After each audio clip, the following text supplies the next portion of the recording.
हर खबर पर होगी आपकी पकड़। डाउनलोड कीजिए एबीपी लाइव ऐप। इस वक्त मेरी सहयोगी रूबिका मास्टर स्ट्रोक का वक्त हो चुका है, तो स्टूडियो पहुंच चुकी है। रूबिका, किसी भी वक्त आ सकता है जमानत पर सुनवाई का फैसला। जमानत नहीं तो जेल, यही आज की रात डिसाइड होना है रिया चक्रवर्ती को लेकर। बहुत बहुत शुक्रिया अनुराग इस खबर को दर्शकों तक पहुंचाने के लिए। जमानत को लेकर अब कुछ ही देर में फैसला आने वाला है। जमानत नहीं मिलती है तो रिया जेल जाएगी, जमानत मिली तो फिर घर जाएंगी। रिया चक्रवर्ती को लेकर इस वक्त तलवार अधर में इसलिए है क्योंकि जितेंद्र के पास जानकारी है। सीधा रुख करते हैं। जितेंद्र, बताइए कुछ जानकारी। देखिए, 5 घंटों तक ही रिया चक्रवर्ती जो है एनसीबी की हिरासत में रही। करीब 4:30 बजे के आसपास उनको हिरासत में लिया गया और उसके बाद अब से कुछ देर पहले ही उन्हें जुडिशियल कस्टडी में भेज दिया गया है। अब जुडिशियल कस्टडी में भेजे जाने के तुरंत बाद सतीश माने शिंदे, जो कि उनके वकील हैं, उनकी टीम की ओर से बेल एप्लीकेशन मूव कर दी गई है। अब तक बेल एप्लीकेशन पर सुनवाई नहीं हुई है, लेकिन जैसा कि एनसीबी के अधिकारी ने हमें बताया था कि अगर रिया की तरफ से बेल एप्लीकेशन मूव की जाती है तो एनसीबी उसका विरोध करेगी और एनसीबी की यह मांग रहेगी कि जुडिशियल कस्टडी में ही रखा जाए। तो अब इस वक्त हमारा ऐसा अंदाजा है कि इस वक्त जिरह चल रही होगी एनसीबी के वकीलों के बीच में और बचाव पक्ष के वकील के बीच में कि क्यों जमानत ना दी जाए रिया चक्रवर्ती को। और हम उम्मीद कर रहे हैं कि कुछ ही देर में ये बहस कंक्लूड हो जाएगी और हमें खबर पता चलेगी कि आखिर रिया आज की रात वापस अपने घर लौट सकेंगी या नहीं। और अगर उनको बेल मंजूर नहीं होती है तो ऐसी स्थिति में उनको जेल कस्टडी में भेजा जाएगा। और मुंबई यहां से करीब 5-6 किलोमीटर के फासले पर बायकला जेल है, जो कि विशेष महिलाओं के लिए ही जेल बनाई गई है, वहां पर उनको भेज दिया जा सकता है। जितेंद्र, मुझे ये बताइए कि हालांकि ये सब डिपेंड करता है कोर्ट क्या डिसाइड करती है, डिपेंड करता है कि आप सुनवाई में किस तरीके से अपने पॉइंट्स रख रहे हैं या कितना लॉजिकल आप अपनी बातों को रख रहे हैं, और उसके बाद कोर्ट डिसाइड करेगी भाई इनको जमानत मिलनी चाहिए या फिर इनको न्यायिक हिरासत मिलनी चाहिए। अंकित, आप भी कोर्ट कवर करते हैं, आप भी न्यायिक प्रक्रियाओं को बहुत अच्छे से कवर करते हैं और जानते हैं नजदीक से। मुझे ये बताइए इस केस में क्या लग रहा है, जब एक नाम आ जाता है ड्रग सिंडिकेट तो कितना मुश्किल होता है जमानत मिलना? रूबिका, मुश्किल जरूर होता है, क्योंकि अगर मैं कहूं कि इस वक्त रिया की राह में, यानी कि जमानत की राह में अगर कोई एक शब्द है वो है active member of drug syndicate. अगर अदालत ने उसको बहुत गंभीरता से लिया और एनसीबी ये साबित कर पाई कि क्यों इनको जो है ये active member of drug syndicate कहा गया है, तो फिर जमानत मिलना मुश्किल होगा। लेकिन मैं अब यहां पर यह भी साफ करना चाहता हूं, इससे पहले इस मामले में 2 लोगों को जमानत मिल चुकी है और जब सतीश मान शिंदे या उनकी टीम के सदस्य यहां पर जो जमानत याचिका पर बहस करेंगे तो वो सिर्फ रिया के लिए नहीं, उससे पहले कैसे इस मामले में 2 सह आरोपियों को इन्हीं धाराओं के आधार पर जब उनको गिरफ्तार किया गया था उनको जमानत दी, इसी अदालत ने उस बात का भी जिक्र करेंगे, यानी कि अदालत के सामने इसी अदालत का एक प्रेसिडेंट भी पेश करेंगे। तो उस आधार पर जितना मैं कानून को समझता हूं, रिया का फिलहाल जो है पलड़ा थोड़ा भारी है। और अगर ये कहा जाए कि आज की रात भी रिया अपने घर में गुजार सकती हैं तो कहना गलत नहीं होगा, लेकिन उसके लिए हमको कोर्ट के आदेश का इंतजार करना पड़ेगा। तो फिलहाल निगाह इसी बात पर है कि आखिर रिया को जेल मिलेगी या फिर मिलेगी बेल। बस इंतजार करना होगा। अंकित, मेरे सहयोगी ये बता रहे हैं कि यहाँ पर बस अब हमें थोड़े वक्त का इंतजार करना है।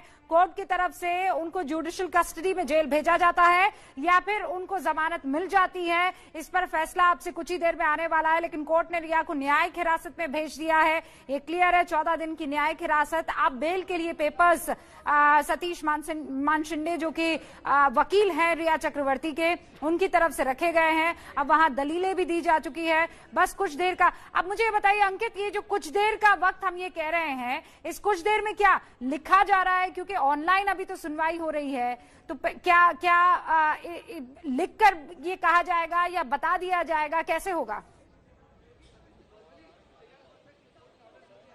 रूबिका, अमूमन जो है जब कोर्ट की प्रक्रिया होती है, फिर चाहे वो वीडियो कॉन्फ्रेंसिंग से हो या फिर जो नॉर्मल जब कोर्ट की प्रक्रिया चलती है, तो जब भी जो बहस हो जाती है तो दोनों पक्षों की दलीलें बाकायदा जो ऑर्डर में डिक्टेट की जाती हैं और ऑर्डर के आने का इंतजार किया जाता है। उसकी वजह क्या होती है? उसकी वजह ये होती है कि मान लीजिए अगर जो है रिया को जमानत दे दी जाती है और एनसीबी को लगता है कि नहीं, ये आदेश सही नहीं है, इसको जो है न्यायिक हिरासत में जाना चाहिए, तो एनसीबी इस कोर्ट के आदेश को हाई कोर्ट में चैलेंज करेगी। उसके लिए चाहिए होगा रिटन ऑर्डर। इस वजह से दोनों पक्षों की जो दलीलें होंगी, जो जिरह होगी, उसका बाकायदा ऑर्डर शीट में जिक्र होगा। उसके आधार पर फिर लास्ट में एक लाइन लिखी होगी कि क्या रिया की जो किस पक्ष की जो बात मानी गई और रिया को जमानत दी जा रही है या नहीं, और अगर नहीं दी जा रही है तो क्यों नहीं दी जा रही है।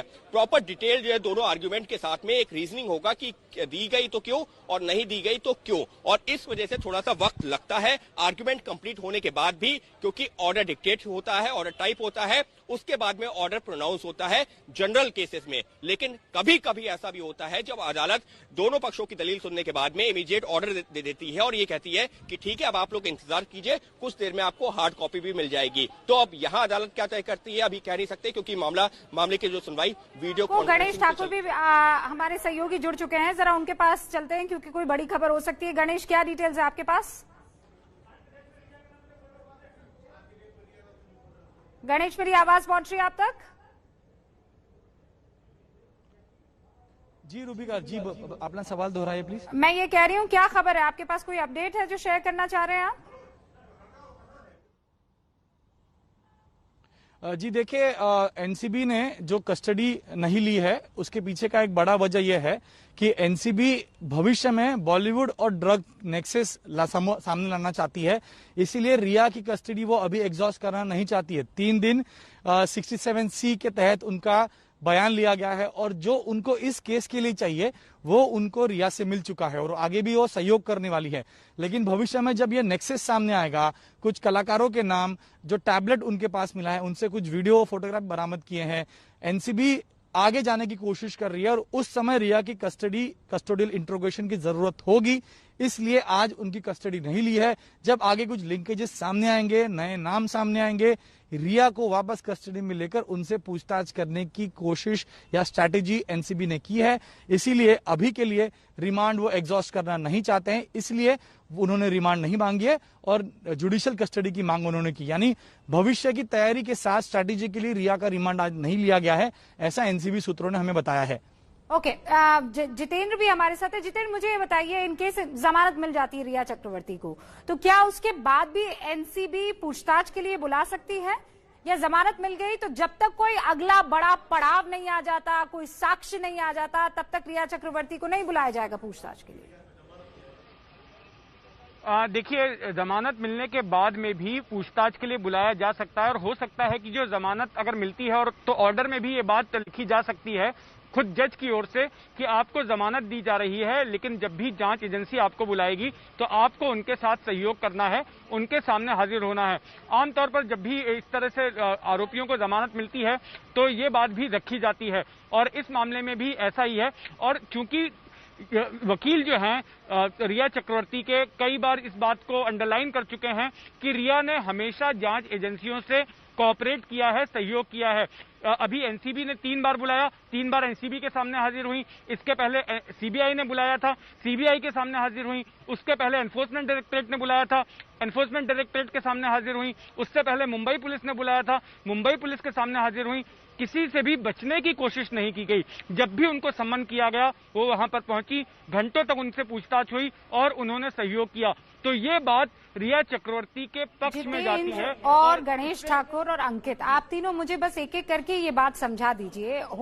बार बार ये खबर, और आज हमारे साथ कुछ मेहमान जुड़े थे, सुशांत सिंह राजपूत के दोस्त हुआ करते थे एक टाइम पर, वो ये बता रहे थे क्योंकि ये सोची समझी रणनीति के तहत रिया चक्रवर्ती ने वकीलों की क्लासेस ली है। वकीलों ने बताया है कि जब आपको ये प्रूव करना होता है कि मेरे पास कुछ छुपाने को नहीं हो, मैंने जो किया वो सही भावना से किया, कोई दुर्भावना नहीं थी, तो आपको ये सारे गिमिक्स करने पड़ते हैं। अच्छा ठीक है, हैविंग सेड दैट, मैं ये सवाल पूछना चाहती हूँ कि रिया ने या रिया के वकील ने क्या उनको ये नहीं समझाया होगा कि, और इन केस अगर समझाया है तो मुझे बताइए व्हाट नेक्स्ट। सवाल ये है कि रिया ये प्रूव करने पर तुली हुई है कि सुशांत सिंह राजपूत वो थे जिनके लिए वो ड्रग्स ले रही थी या दे रही थी या मंगवा रही थी या भिजवा रही थी। अब सुशांत सिंह राजपूत तो है नहीं, तो इस केस में क्या? मैं जितेंद्र आपसे शुरू करती हूँ, फिर उसके बाद गणेश, इसी सवाल को आपसे आपके पास लेकर आऊंगी, और फिर अंकित, और हो सकता है इस बीच हमारे पास जानकारी भी आ जाए जमानत या न्यायिक हिरासत को लेकर। जितेंद्र। जी बिल्कुल, और आपने जो कहा है ये बात बिल्कुल सही है। रिया चक्रवर्ती बार बार ये दोहरा रही हैं, चाहे वो मीडिया को दिए हुए इंटरव्यूज हों या उनके वकीलों की ओर से आए हुए बयान हों, कि सुशांत सिंह राजपूत जो है ड्रग एडिक्ट थे और सुशांत सिंह राजपूत ही ड्रग्स लेते थे। और वो बार बार इस बात को अंडरलाइन करने की कोशिश कर रही थी कि ड्रग्स तो वो लेते थे, ड्रग्स अगर लिए भी जाते थे तो उनको देने के लिए लिए जाते थे, लेकिन मैं ड्रग्स नहीं लेती थी। तो अपने आप को हमेशा पाक साफ बताने की कोशिश रिया चक्रवर्ती कर रही थी। आज भी उनके वकील की तरफ से जो बयान आया था उसको भी आप देखिए। Rhea Chakraborty has set the criminal law in motion by filing her complaint with Bandra police station. The cocktail of illegally administered medicine and drugs may have lead to Sushant Singh Rajput suicide on 14 June. तो यहाँ पर भी आप देखेंगे last line, his sisters needs to be answerable to the investigators and God.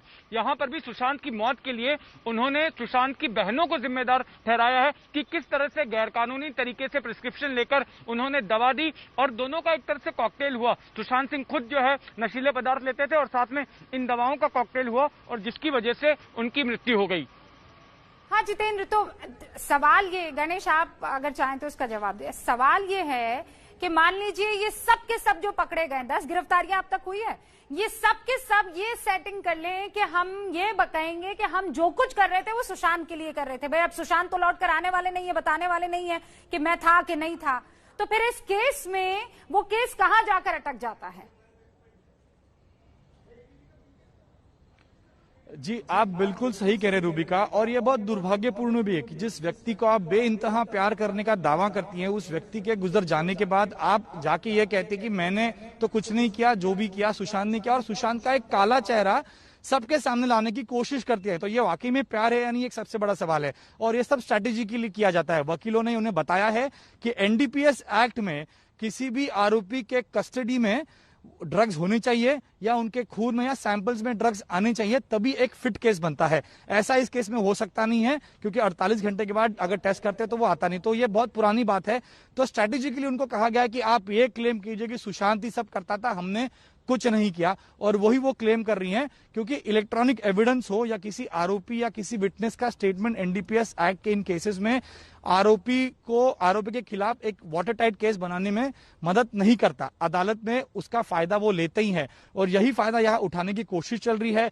Chats को आप देखें तो उसमें रिया खुद कह रही है, भुवनेश्वर का एक चैट है सिमोन खंबाटा के साथ, उसमें वो कहती हैं कि भुवनेश्वर का वीड बहुत शानदार है, अगर उन्होंने नहीं लिया तो उनको कैसे पता कि ये वीड शानदार है।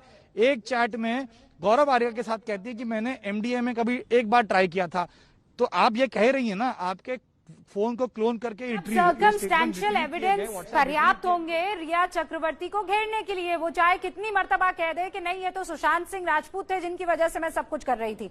गणेश, लेकिन आप लोग सुबह से फील्ड में मौजूद हैं, अंकित सुबह से फील्ड में मौजूद हैं, जितेंद्र दीक्षित, मृत्युंजय, अजय, तमाम आप जितने भी रणवीर, आप सब के सब रिपोर्टर्स वहां मौजूद हैं और आपकी रिपोर्टिंग की वजह से एबीपी न्यूज पर जितनी भी खबरें आई उस खबर पर मुहर भी लगी है। और हमें फख्र होता है ये बताते हुए कि अभी जब ये रैट रेस चल रही है, दौड़ भाग चल रही है, खबरों को पुख्ता जानकारी किसी के पास नहीं होती है, बस वो ब्रेकिंग न्यूज और प्लेट सामने रख दी जाती है। ऐसा एबीपी न्यूज के केस में नहीं हुआ है।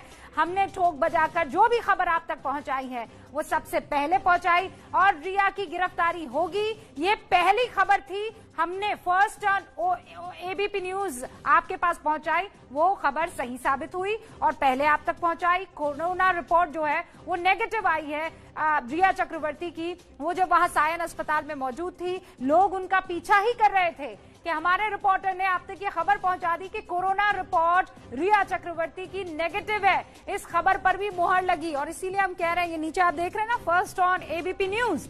ये हम फख्र से इसलिए कह पा रहे हैं क्योंकि वाकई जो भी खबरें हमने आप तक पहुंचाई पहले पहुंचाई और उसे हर बार कंफर्म रिकंफर्म करके पहुंचाई। एनसीबी रिमांड नहीं मांगेगी, हम पहले से आपको ये बता रहे थे कि एनसीबी के अधिकारियों और सूत्रों से हम संपर्क में हैं। उन्होंने क्लियरली अपनी मंशा जाहिर कर दी है। उन्होंने कह दिया है हमें जितनी जानकारी हासिल करनी थी रिया चक्रवर्ती से हमने कर ली है। और अभी गणेश आपको बता रहे थे अब हम रिमांड जो है वो नहीं लेने वाले हैं, जुडिशियल कस्टडी की बात होगी, लेकिन अगर बेल होती है तो हम उसको अपोज करेंगे। तो ये देखिए 14 दिन की न्यायिक हिरासत वाली खबर एबीपी न्यूज पर सबसे पहले आई और सबसे पहले इस खबर पर मोहर भी एबीपी न्यूज पर ही लगी। एक के बाद एक देखिए, जब से रिया चक्रवर्ती की खबर चली है हमने एक के बाद एक खबर आप तक पहुंचाई है। किसी भी वक्त आप जमानत पर फैसला आ सकता है। हम उसी का इंतजार कर रहे हैं कि जमानत मिलती है या फिर रिया चक्रवर्ती को जेल भेजा जाता है। किसी भी वक्त इस फैसले पर हम उम्मीद यही करते हैं कि इस बार भी फर्स्ट ऑन एबीपी होगा। किसी भी वक्त जमानत पर फैसला आ सकता है, बस आखिरी वक्त में डिक्टेट किया जा रहा है फैसले को। और जो आपस में दलीलें हुई हैं, जितेंद्र मेरे सहयोगी लगातार हमारे साथ बने हुए हैं। जितेंद्र आपके पास, लेकिन उससे पहले अंकित आपके पास कोई इनपुट है? जी फिलहाल तो एज सच कोई इनपुट तो नहीं, क्योंकि हम सभी लोगों को इंतजार कर रहे हैं सिर्फ एक उस लाइन का कि जेल या बेल, और उसके लिए हमको थोड़ा सा और इंतजार करना पड़ेगा। लेकिन रूबिका, जो अभी आपने सवाल जितेंद्र और गणेश से पूछा था, उसी में मैं बस एक थोड़ा सा ऐड ऑन ये करना चाहूंगा कि रिया को फायदा किस चीज का मिला। रिया को फायदा इस चीज का मिला कि पहले दिन हो या दूसरे दिन की पूछताछ हो, वो अपने घर गई हैं। घर जाने से क्या हुआ, वो अपने वकील से कंसल्ट कर पाएंगे। जिस बात का आप जिक्र कर रहे थे ना, वो वकील से रात में भी उन्होंने कंसल्ट किया होगा, सुबह निकली हैं तब भी कंसल्ट किया होगा कि मैंने ये बताया है, अब क्या करना है। शौविक के साथ ऐसा नहीं हुआ था। शौविक एक बार आया, उसको गिरफ्तार किया गया, कोर्ट में प्रोड्यूस किया गया। तो ये माना जा सकता है कि जो लीगल कंसल्टेशन या लीगल काउंसलिंग हुई है उसका भी कहीं ना कहीं रिया को फायदा मिला है। जब आज हम ये चर्चा कर रहे हैं कि रिया को क्या अब यहीं से सीधे बेल मिल जाएगी और आज की रात भी वो अपने घर में गुजारेंगी। ये आपने एक बड़ा पॉइंट बताया है कि वो लगातार संपर्क में आ रही थी ना भाई। पहली पूछताछ हुई, फिर वो गए घर पर, फिर लीगैलिटीज के बारे में जाना, अपने वकील से पूछा, और तभी हम कह रहे हैं ना कि वकीलों ने अच्छी खासी क्लासेस दी हैं रिया चक्रवर्ती को। और वो तो मीडिया को दिए इंटरव्यू में पहले दिन नजर आ गया था, किस पर बात करूंगी, किस पर नहीं करूंगी, किस पर कितना आगे जाकर अपनी बात रखूंगी, किस पर मैं एकदम मौन साध लूंगी। ये सारी बातें क्लियरली नजर आ रही थी कि रिया को तैयार किया गया है कि मीडिया को कैसे फेस करना है। रिया चक्रवर्ती को तैयार किया गया बार बार। अंकित ने बहुत एक बड़ा पॉइंट यहां पर दर्शकों के सामने रखा है कि वकील की तरफ से वाया वकील रिया चक्रवर्ती को तैयार किया जाता रहा कि आप जांच एजेंसियों के सामने किस तरीके से, कैसे, किस वक्त क्या बोलेंगे, कितना कबूल करेंगे। लेकिन जितेंद्र पेच तो फंस गया ना शोभित चक्रवर्ती पर। क्या कर पाती जब शोभित ने बोल दिया कि भाई मुझे कह दिया कि मुझसे ड्रग्स मंगवाया जाता था और रिया चक्रवर्ती मंगाती थी, तो फिर कितनी गुंजाइश रह जाती है? जी हाँ, ये बात सही है। और यहाँ पर एक दिलचस्प पहलू इस मामले का ये है कि भाई बहन के बयान जो है एक दूसरे के खिलाफ जा रहे थे और इसी वजह से दोनों को एक साथ बिठाकर पूछताछ किया गया। तो रिया जो है वो इस वजह से बच नहीं पाई, क्योंकि जो रिमांड एप्लीकेशन है आज की, उसमें भी इस बात को स्पष्ट किया गया है एनसीबी की तरफ से कि ये साबित हुआ है एनसीबी के सामने कि रिया चक्रवर्ती जो है ड्रग्स की खरीद फरोख्त करती थी। और शौविक से पहले पूछताछ हुई, उसका बयान लिया गया, उसके बाद में अलग से रिया का बयान लिया गया था। लेकिन रिया हर चीज को डिनाई कर रही थी और वो कबूल ही नहीं कर रही थी, गोलमोल जवाब दे रही थी। और ऐसे में खुद उनके भाई का दिया गया बयान जो है उसने उन्हें फंसा दिया। फिर दोनों को जब आमने सामने बिठाकर उनके साथ में इंट्रोगेशन किया गया तो ये स्पष्ट हो गया और रिया को फिर वो बात कबूल करनी पड़ी। रूबिका, मुझे ये बताइए, 9:17 हो गए हैं, हम ये कह रहे हैं बिल्कुल आखिरी चरण में है, फैसला कभी भी हम तक पहुंच सकता है। अभी इस वक्त कोर्ट तो नहीं है क्योंकि वहां इन पर्सन की आपकी मौजूदगी नहीं है, पर ऑनलाइन ये जो भी सुनवाई हो रही है इस वक्त हो क्या रहा होगा? देखिए, इस वक्त हम जो एक्सपेक्ट कर रहे हैं कि ये जो एक्सचेंज बिल्डिंग है इसकी तीसरी मंजिल पर नारकोटिक्स कंट्रोल ब्यूरो का दफ्तर है, वहां पर रिया और एनसीबी के वरिष्ठ अधिकारी इस वक्त मौजूद हैं और कंप्यूटर के जरिए कनेक्ट हुए हैं मजिस्ट्रेट के साथ में, एडिशनल मेट्रोपॉलिटन मजिस्ट्रेट हैं, उनकी अदालत में ये सुनवाई हो रही है। और साथ में जो रिया के वकील हैं, सतीश माने शिंदे की जो टीम है, उसके लोग जुड़े हुए हैं। अब तक की प्रक्रिया मैं आपको बता दूं कि करीब 8:15 बजे के आसपास जो है वो अदालत की सुनवाई, वीडियो कॉन्फ्रेंसिंग जो है वो शुरू हुई। उसके बाद में एनसीबी ने ये कहा कि हमें अब जो है इसकी कस्टडी की, रिया की जरूरत नहीं है, लेकिन आप इसको जुडिशियल कस्टडी में भेज दीजिए 14 दिनों के लिए, 21 सितंबर तक। तो एनसीबी की इस मांग को देखते हुए अदालत ने रिया चक्रवर्ती को 21 सितंबर तक जुडिशियल कस्टडी में रखने का आदेश दिया। लेकिन जैसे ही अदालत का यह आदेश आया, वैसे ही रिया के वकीलों ने, बचाव पक्ष के वकीलों ने जमानत अर्जी आगे मूव कर दी। और जमानत अर्जी मूव किए जाने के बाद, जैसा कि हमें एनसीबी अधिकारी ने बताया था कि हम उस जमानत का विरोध करेंगे, तो इस वक्त हमारा अनुमान है कि दोनों ही पक्षों की जिरह जो है वो शायद पूरी हो रही है। जमानत क्यों नहीं दी जानी चाहिए, एनसीबी की ओर से यह दलील दी जा रही है, और 3 ग्राउंड्स पर जमानत मिलनी चाहिए। वो दलीलें पहले से ही तैयार रखी गई थी सतीश माने शिंदे की टीम की ओर से, और उनको अदालत के सामने रखा गया है। अब हम उम्मीद कर रहे हैं कि किसी भी वक्त जज अपना ऑर्डर डिक्टेट कराएंगे और ये साफ कर देंगे कि रिया को जमानत देनी है या नहीं देनी है। हम किसी भी पल उम्मीद कर सकते हैं कि ऑर्डर आ जाएगा। अच्छा अंकित, जब हम ड्रग सिंडिकेट का हिस्सा होने की बात करते हैं तो ये तो बड़ा सेंसिटिव मसला हो जाता है। और फिर जिस तरफ गणेश ठाकुर इशारा कर रहे हैं कि ये तो महज कुछ छोटी मछलियां हैं, अभी तो बॉलीवुड की बड़ी बड़ी मछलियां जो वो फंसने वाली हैं। तो क्या ऐसे में इतनी सेंसिटिव माहौल में रिया चक्रवर्ती को जमानत देने पर या ना देने पर भी विचार होगा? मतलब इसे ध्यान में रखते हुए? जी बिल्कुल, ना देने पर भी विचार होगा, ना देने पर भी विचार होगा और बिल्कुल होगा। और एनसीबी जो पुरजोर तरीके से जमानत याचिका का विरोध करेगी। और वही मैंने जैसे अभी कुछ देर पहले भी कहा था ना कि अगर कोई एक शब्द जो सबसे बड़ा जो अदालत के सामने आएगा, जमानत क्यों ना दी जाए, तो वो वही होगा active member of drug syndicate. ये वो शब्द है जो रिया की जमानत में बाधा बन सकता है। लेकिन क्योंकि इससे पहले 2 सह आरोपियों को जमानत मिल चुकी है सेम केस में, लिहाजा इसी अदालत का प्रेसिडेंट भी है, जिसको रिया के वकील लगातार ये कहेंगे कि अगर सह आरोपियों को जमानत मिल सकती है तो रिया को क्यों नहीं। तो इस तरीके की दलीलें आरोपी हुई ना इस केस में, सह आरोपी, मुख्य आरोपी, क्या इस बात का भी ख्याल रखा जाता है? वो जो प्लानिंग कर रहा होता है, वो जो किंगपिन होता है या लीडर होता है? बिल्कुल बिल्कुल, वो उन चीजों का रखा जाता है। लेकिन आपने जो जमानत दी है वो किन लोगों को दी है? वो उन लोगों को दी है जिनको जो ड्रग पेडलर के तौर पर गिरफ्तार किया गया था, यानी कि जो लोग जो है ड्रग खरीदते बेचते हैं। तो इस वजह से ये कहा जाएगा कि अगर आपने खरीदने बेचने वालों को, आपने मतलब जो लोग बेचते हैं, आपने उनको अगर जो है जमानत दी है तो रिया को क्यों नहीं? रिया के खिलाफ भी ऐसे क्या सबूत है? आपके पास में जो है कोई आपने उसके बरामदगी तो दिखाई नहीं है। और रही बात कंजम्पशन की, तो रिया कहती रही है कि सुशांत के लिए वो तो मंगाती थी। तो इस तरीके की दलीलें जरूर दी जाएंगी। तो इसी वजह से मैं कह रहा हूं कि अगर कोई एक शब्द जहां पर जिसकी वजह से रिया को जमानत नहीं मिलेगी, वो वही होगा active member of drug syndicate. लेकिन फिर भी जितनी मैं जो कानून की समझ रखता हूं, तो मुझे लगता है कि संभवतः ये फैसला रिया के पक्ष में जा सकता है। उसकी वजह यही है कि ये कहा जाएगा कि अगर इनको अपनी हिरासत में, अगर इनके पास में कोई सबूत है, इनके पास में कोई तथ्य है, यानी कि एनसीबी के पास में, तो अपनी हिरासत में लेना, वहां पूछताछ करें।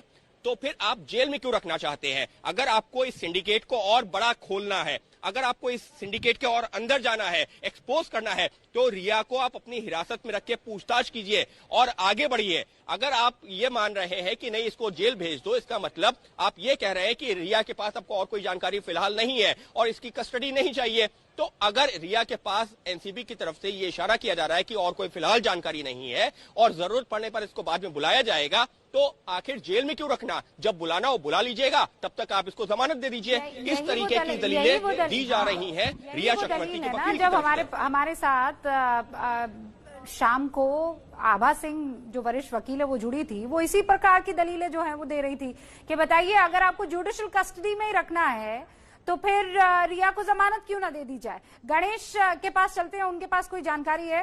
गणेश, साथ में इस सवाल का जवाब भी दे दीजिएगा कि बात सही है, अगर सिंडिकेट को आपको खोलना है, बड़े लेवल पर आपको इन्वेस्टिगेट करना है, तो फिर तो आप कस्टडी लेंगे ना, आप अपनी कस्टडी, पुलिस की कस्टडी लेंगे, ये जुडिशियल कस्टडी क्यों लेंगे? वहां क्या हो जाएगा? देखिए, ये सवाल ही है, आप सही पूछ रही हैं। और ये सवाल, इसके साथ एक मैं और जोड़ना चाहूंगा कि शाम 7:30 को ही तुरंत गिरफ्तारी के बाद उनको बीसी के जरिए क्यों प्रोड्यूस किया गया। अमूमन 24 घंटे के अंदर गिरफ्तारी के प्रोड्यूस किया जाता था, सुबह का भी वक्त था, लेकिन शायद महिला है या वो कोई एक्टिव क्रिमिनल नहीं है, इसलिए इस तरह की बात एनसीबी कर रही है। लेकिन सवाल तो उठेंगे। एक इंपॉर्टेंट अपडेट है, एनसीबी के अधिकारियों ने जानकारी दी है कि वो रिया के बेल का अपोज कर रहे हैं। उनका से मांगा गया है इस बेल पर। अदालत ने जब भी कोई बेल एप्लीकेशन मूव होती है उसमें सरकारी पक्ष का से मांगा जाता है। से में ये कहा गया है कि अभी भी ये इन्वेस्टिगेशन ऑनगोइंग है, इसमें कुछ और नाम है, कुछ और रेड्स कंडक्ट करनी है, ऐसा उनका कहना है। और संभव है कि अगर रिया को बाहर जमानत दी जाती है, वो बाहर आती हैं, तो उनको इन्वेस्टिगेशन के बारे में बहुत सारी जानकारी मिली है 3 दिन के अंदर कि किस तक एनसीबी पहुंचना चाहती है, कौन आगे उन गवाह के लिए बुलाया जाएगा या किस तक एनसीबी आगे पहुंच सकती है। तो संभव है कि उनसे संपर्क करके या उनको बेल एप्लीकेशन जब सामने रखी गई तो ये कहा गया कि एनसीबी का क्या से है, एनसीबी का क्या कहना है, क्योंकि जो भी सरकारी पक्ष होता है उसको बेल के ऊपर अपनी तरफ से क्या कहना है बताना होता है। और गणेश ये बता रहे हैं कि एनसीबी के अधिकारियों ने कहा कि अभी तो बहुत सारी रेड्स हमें करनी है, अभी कुछ और खुलासे करने बाकी है, अभी कुछ और साक्ष्य जुटाने बाकी है, और इसीलिए हम चाहते हैं कि रिया चक्रवर्ती को बेल ना दी जाए। गणेश, फिर लौटकर हम उसी सवाल पर आ गए कि अगर और रेड्स करनी है और इन्वेस्टिगेशन होना है तो फिर पुलिस कस्टडी क्यों नहीं, फिर जुडिशियल कस्टडी क्यों? देखिए रूबिका, जैसा मैंने पहले बताया, एनसीबी के अधिकारियों से यही हमारा सवाल था कि अगर आपको इन्वेस्टिगेशन करनी है तो आपने तो उनको कस्टडी में रखना चाहिए और इंट्रोगेट करना चाहिए। उनका कहना है कि अभी हमारे कस्टडी में कम से कम 8 लोग हैं, एक समय में इतने लोगों से पूछताछ संभव नहीं है। एक दूसरा पॉइंट यह है कि शोविक, सैमुअल और दीपेश, इन तीनों से और भी जानकारी आना बाकी है, क्योंकि रिया ये क्लेम करती आ रही है कि वो जो करती थी वो सुशांत के लिए करती थी, तो और इंट्रोगेशन उनका बाकी है। उनके इंट्रोगेशन के बाद में जो भी जानकारी आएंगी उस पर क्रॉस इंट्रोगेशन इनका होगा, तब कस्टडी लेने की मंशा एनसीबी की है। फिलहाल के लिए वो कस्टडी उनकी एग्जॉस्ट करना नहीं चाहती, क्योंकि सभी आरोपियों से तमाम तथ्य आने के बाद एक देखिए कुछ फिजिकल लिमिटेशंस भी हैं एनसीबी के अधिकारियों की, क्योंकि बड़ी टीम नहीं है। एक टीम में 3 से 4 अधिकारी हैं, उन चारों अधिकारियों को इतने आरोपियों को एक साथ इंट्रोगेट करना और रिया को भी इसमें इंट्रोगेशन करेंगे तो थोड़ा सा उनके लिए दिक्कत हो जाएगी, क्योंकि एक साथ सबका इंट्रोगेशन नहीं कर सकते। इसीलिए अभी के लिए 3 दिन की पूछताछ में जो कुछ आया उसके बिना पर उनको गिरफ्तार किया है। भी है जिसका ख्याल एनसीबी की तरफ से रखा जा रहा है, एनसीबी के अधिकारियों की तरफ से रखा जा रहा है। गणेश बहुत क्लियरली हमें ये बातें समझा रहे हैं कि देखिए अभी 10 लोगों को गिरफ्तार किया था, फिर उसके बाद 2 ने जमानत ले ली। अभी आपको ये जानकारी दे दे कि वहां कोर्ट्स जो ऑनलाइन प्रक्रिया है उसमें डिक्टेट किया जा रहा है और किसी भी वक्त अब फैसला आ सकता है। मृत्युंजय का रुख करते हैं, जरा उनसे जानकारी हासिल करते हैं, उनके पास कोई जानकारी है? मृत्युंजय जी बिल्कुल, देखिए एनसीबी ने जो दलील दी है उसमें मुख्य जो दलील की पॉइंट्स है, एक तो ये जो जिरा चल रही है उसमें उन्होंने कहा कि रिया ने हमसे कॉपरेट किया 3 दिन और 3 दिन तक हमने उनसे कई घंटे पूछताछ की और इसलिए हमने उनकी रिमांड नहीं मांगी है। लेकिन जमानत का विरोध कर रहे हैं, जमानत के विरोध करने की कुछ ग्राउंड्स दिए हैं। उसमें से एक जो सबसे बड़ी बात कही है कि आरोपी का सगा भाई शोविक चक्रवर्ती हमारी कस्टडी में है, जिसकी कस्टडी कल खत्म होगी और शोविक चक्रवर्ती के गवाही पर और कंसंट्रेशन पर ये उनके पास सबूत है कि रिया चक्रवर्ती भी इसमें आरोपी हैं और इस ड्रग रिंग में उनका नाम है। तो ऐसे पर अगर उन्हें जमानत मिलती है, वो घर जाती हैं, भाई बहन एक छत में के नीचे रहते हैं, तो ये इन्वेस्टिगेशन को हैम्पर कर सकती हैं, प्रभावित कर सकती हैं और इसीलिए हम इसके बेल का विरोध कर रहे हैं। तो ये दलील दी है एनसीबी ने अपनी तरफ से। हालांकि सतीश माने इस बीच जब आप ये जानकारी हमें दे रहे हैं मृत्युंजय, तो सोशल मीडिया पर किस तरीके की मांग हो रही है ये भी मैं बता दूं आपको। ट्विटर पर #अरेस्ट रिया इस वक्त ट्रेंड कर रहा है, क्योंकि रिया चक्रवर्ती की जमानत पर फैसला आना बाकी है, वहां ऑनलाइन सुनवाई चल रही है। इसी बीच ट्विटर पर अगर आप नजर दौड़ाएंगे, सोशल मीडिया पर अगर आप नजर दौड़ाएंगे, तो हर कोई हैशटैग अरेस्ट रिया पर अपने राय जो है वो साझा कर रहा है। अरेस्ट रिया चक्रवर्ती पर ट्वीट लगातार किए जा रहे हैं और शायद यही वजह है कि वो नंबर 1 पर इस वक्त ट्रेंड कर रहा है। मेरे सहयोगी इस बात पर नजर रखे हुए हैं कि क्या और कैसा फैसला रिया चक्रवर्ती के जुडिशियल कस्टडी को लेकर आता है, जमानत मिलती है या फिर रिया को अब जेल में अपनी रातें बितानी होंगी। हम इसी का इंतजार कर रहे हैं क्योंकि एनसीबी के अधिकारी ये कह रहे हैं, ये दलील दे रहे हैं कि अगर उन्हें जमानत दे दी गई तो केस प्रभावित हो सकता है। वो ये कह रहे हैं कि पूछताछ के बाद अब रिमांड की जरूरत नहीं है, हमें जितनी पूछताछ रिया से करनी थी वो हमने कर ली है, लेकिन अभी भी कुछ और रेड्स पड़नी बाकी हैं और अगर रिया को बेल मिल जाती है तो फिर इसमें कहीं ना कहीं रोड़ा अटक सकता है, इसमें कहीं ना कहीं परेशानी आ सकती है। और इसीलिए कोर्ट से हम ये रिक्वेस्ट करते हैं कि रिया चक्रवर्ती को 14 दिन की न्यायिक हिरासत में भेज दिया जाए। ये इस वक्त वहां दलीलें दी जा रही है। देखिए, जैसे ही बेल एप्लीकेशन आप कोर्ट के सामने रखते हैं, वैसे ही कोर्ट की तरफ से कहा जाता है कि आप सरकारी एजेंसियां यानी एनसीबी इस केस में क्या राय रखती है, बेल दी जानी चाहिए कि नहीं दी जानी चाहिए। और एनसीबी ने बहुत पहले ही ये बात साफ कर दी थी कि वो जुडिशियल कस्टडी मांगेगी और दूसरा ये कि अगर बेल के लिए अप्लाई करते हैं रिया चक्रवर्ती के वकील तो उसका अपोज किया जाएगा। लेकिन ये वो पन्ने हैं जो साफ तौर पर बताते हैं कि चाहे रिया चक्रवर्ती हो, शोविक चक्रवर्ती हो, सैमुअल मिरांडा हो या दीपेश हो, ये सब एक ड्रग सिंडिकेट का हिस्सा थे और वो सारे स्टेटमेंट्स उसका हिंदीकरण करके हम आपके सामने रख रहे हैं। पूछताछ में शोविक ने खुलासा किया कि वो अब्दुल बासित इब्राहिम जैद के जरिए ड्रग की डिलीवरी करता था, ये ड्रग सुशांत सिंह मंगाता था और डिलीवरी पेमेंट के बारे में रिया को जानकारी होती थी। कई बार रिया ने ही ड्रग्स की किस्त को चुना था, कई बार रिया ही थी जो इन किस्तों को चुनती थी। सैमुअल मिरांडा किस्मों को चुनती थी। चॉइस कौन सी होगी ड्रग की, वो देखिए, sometimes payment on choice of drug was confirm by Rhea Chakraborty. उसके बाद देखिए, सैमुअल मिरांडा ने बताया कि वो सुशांत और रिया के कहने पर ड्रग्स मुहैया कराता था और ड्रग्स की रकम रिया और सुशांत दोनों देते थे।